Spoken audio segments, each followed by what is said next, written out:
Hello everyone, Krisha creation में आपका स्वागत है।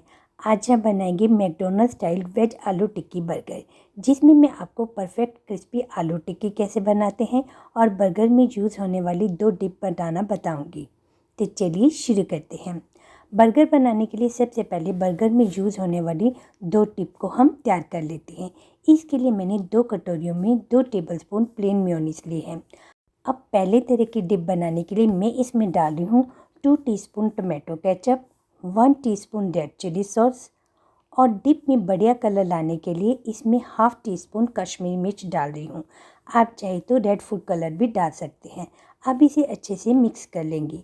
वैसे आप चाहे तो ये डिप रेडीमेड बाज़ार से भी ले सकते हैं, लेकिन घर पर भी ये आसानी से बन जाती है। हमारी पहली डिप बनकर तैयार है। ये एकदम परफेक्ट कंसिस्टेंसी है। अब दूसरी डिप बनाएंगे। इसके लिए प्लेन मेयोनीज में 1 चम्मच भरकर धनिया पुदीने की चटनी की डाल देंगे और इसे अच्छे से मिक्स कर लेंगे। ये दोनों तरह के डिप बर्गर में इस्तेमाल होती है, जिससे बर्गर टेस्टी बनता है। हमारी दूसरी डिप भी बनकर तैयार है। अब हम आलू टिक्की बना लेते हैं। इसके लिए पैन में 3 टेबलस्पून मैंने ऑयल के लिए हैं। आप चाहे तो बटर भी ले सकते हैं। अब इसमें हाफ टी स्पून जीरा डाल दूंगी। जब जीरा थोड़ा सा चटक जाएगा तब इसमें 1 टेबलस्पून ग्रेट की हुई अदरक डाल देंगे। आप चाहे तो अदरक और लहसुन का पेस्ट भी डाल सकते हैं और 1 टेबलस्पून बारीक कटी हरी मिर्च डाल दूंगी और थोड़ी देर इसे कुक कर लेंगे ताकि अदरक का कच्चापन दूर हो जाए। अब इसमें कुछ वेजीज डालेंगे, जैसे हाफ कटोरी बारीक कटी फ्रेंच बीन्स, हाफ कटोरी ग्रेट की गाजर, आप चाहे तो गाजर को बारीक काट कर भी डाल सकते हैं, हाफ कटोरी फ्रोजन मटर। अब इन सबको थोड़ी देर कुक कर लेंगे ताकि ये थोड़ी सी सॉफ्ट हो जाए। आप चाहे तो सब्जियों को चॉप करके भी डाल सकते हैं। सब्जियों को थोड़ी देर ही बस पकाना है ताकि सब्जियों का क्रंचीपन बना रहे। अब इसमें 4 बॉयल मैश किए हुए आलू डाल दूंगी और साथ में कुछ सूखे मसाले डाल देंगे, जैसे हाफ टेबल स्पून नमक, हाफ टेबल स्पून लाल मिर्च, 1/4 टेबलस्पून हल्दी, हाफ टेबल स्पून सूखा धनिया, हाफ टेबल स्पून आमचूर पाउडर। आमचूर पाउडर की जगह आप चाट मसाला भी डाल सकते हैं, हाफ टेबल स्पून गरम मसाला।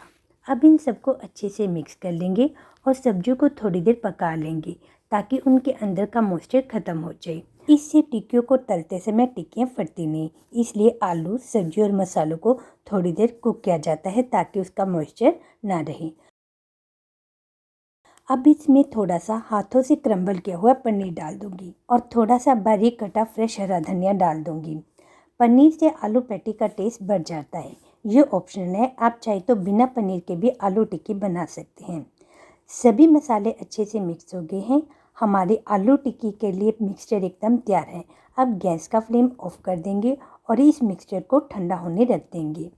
आलू का मिक्सचर ठंडा हो गया है। अब इसमें करीब 3 टेबलस्पून की मैं ब्रेड क्रम्ब डाल दूंगी और इसे अच्छे से मिक्स कर लेंगे। इससे आलू की बाइंडिंग भी अच्छी होती है और टिक्की भी करारी बनती है। आप चाहे तो ब्रेड क्रम्ब की जगह मैदा या चावल का आटा भी डाल सकते हैं, लेकिन ब्रेड क्रम्ब डालने से टिक्की ज़्यादा करारी बनती है। अब हम आलू की पैटीज बना लेते हैं।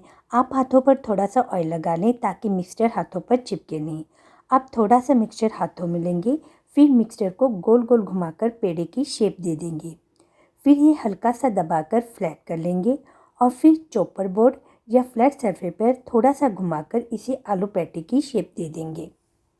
आलू की पैटी का साइज़ इतना रखना है जितना बर्गर बन का साइज़ है उससे थोड़ा सा कम हो, वरना टिक्की बर्गर से बाहर निकलेगी। इस तरह से हमारी एक आलू की पैटी तैयार है। इसी तरह से मैंने 2 आलू पैटी तैयार कर ली हैं। अब टिक्कियों को तलने के लिए पहले एक स्लरी तैयार कर लेते हैं। इसके लिए मैंने हाफ कटोरी मैदा लिया है। अब इसमें थोड़ा सा नमक डाल दूंगी और फिर थोड़ा थोड़ा पानी डालकर इसे मिक्स कर लूँगी और एक पतली सी फ्लोइंग कंसिस्टेंसी जैसी स्लरी तैयार कर लूँगी। बिल्कुल ऐसी फ्लोइंग कंसिस्टेंसी जैसी स्लरी होनी चाहिए। अब सबसे पहले आलू टिक्की को स्लरी में अच्छे से डिप कर लेंगे। फिर इस टिक्की को ब्रेड क्रम्ब से कोट कर लेंगे। टिक्की को ब्रेड क्रम्ब से अच्छे से कोट करना है, क्योंकि टिक्की जितने अच्छे से ब्रेड क्रम्ब से कोट होगी उतनी ही कुरकुरी बनेगी। हमारी टिक्की अच्छे से ब्रेड क्रम्ब से कोट हो गई है। इस तरह से मैंने 2 टिक्कियों को ब्रेड क्रम्ब से कोट कर लिया है। अब हम टिक्कियों को तल लेते हैं। टिक्कियों को तलने के लिए तेल एकदम गर्म होना चाहिए, वरना टिक्कियाँ तेल को ज़्यादा एब्जॉर्ब कर लेंगी। तेल अच्छे से गर्म है। अब इसमें एक एक करके टिक्कियाँ डाल देंगे और इसे बिना हिलाए हमें थोड़ी देर ऐसे ही फ्राई होने देंगे जब तक टिक्कियों पर हल्का सा कलर चेंज नहीं हो जाता। अब टिक्की को धीरे से पलट लें और गैस का फ्लेम मीडियम कर दें ताकि टिक्कियाँ सिर्फ ऊपर से ही नहीं बल्कि अंदर से भी अच्छे से क्रिस्पी हो जाए। टिक्कियों को बार बार ना पलटें वरना टिक्कियों के टूटने का डर रहता है। टिक्कियों को दोनों तरफ से अच्छे से फ्राई करना है। टिक्कियाँ दोनों तरफ से अच्छे से फ्राई हो गई हैं। ये एकदम क्रिस्पी लग रही हैं और बढ़िया कलर भी आ गया है। अब हम इसे निकाल लेते हैं। अब बर्गर बन को हल्का सा क्रिस्पी कर लेते हैं। इसके लिए तवे पर थोड़ा सा बटर लगाएंगे। फिर बर्गर बन को थोड़ी देर अंदर की साइड क्रिस्पी होने तक सेक लेंगे। बन को सेकने से बन जल्दी सॉगी नहीं होता। दोनों बन अच्छे से क्रिस्पी हो गए हैं। अब हम बर्गर बन को असेंबल कर लेते हैं। सबसे पहले बन लेंगे, फिर उसके ऊपर लेटस या कैबेज का एक पत्ता रख देंगे और फिर उसके ऊपर हमने जो बर्गर डिप तैयार की थी लगा देंगे। डिप कम या ज़्यादा आप अपने टेस्ट के हिसाब से लगा सकते हैं। फिर इस पर एक गोल प्याज की स्लाइस रख देंगे। फिर इस पर थोड़े से खीरे के पीस रख देंगे और ऊपर से थोड़ा सा चाट मसाला स्प्रिंकल कर देंगे। अब इस पर जो हमने वेजीज वाली क्रिस्पी आलू की टिक्की बनाई थी वो रख देंगे। फिर इसके ऊपर चीज़ स्लाइस लगा देंगे। फिर इसके ऊपर एक एक टमाटो की स्लाइस लगा देंगे और इस पर भी थोड़ा सा चाट मसाला स्प्रिंकल कर देंगे।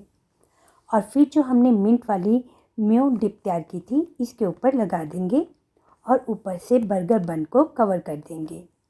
हमारा बढ़िया सा वेज बर्गर बनकर तैयार है। हमने इसे एकदम मैकडॉनल्ड स्टाइल बनाया है। ये सिर्फ दिखने में ही मैकडॉनल्ड जैसा नहीं है बल्कि इसका टेस्ट भी बिल्कुल मैकडॉनल्ड जैसा ही है। तो आप भी इसे घर पर बनाइए और एंजॉय कीजिए। मेरी आज की रेसिपी आपको कैसी लगी मुझे कमेंट बॉक्स में ज़रूर बताइएगा। अगर मेरी आज की वीडियो आपको अच्छी लगी हो तो इसे लाइक शेयर और सब्सक्राइब करना ना भूलें। Thanks for watching.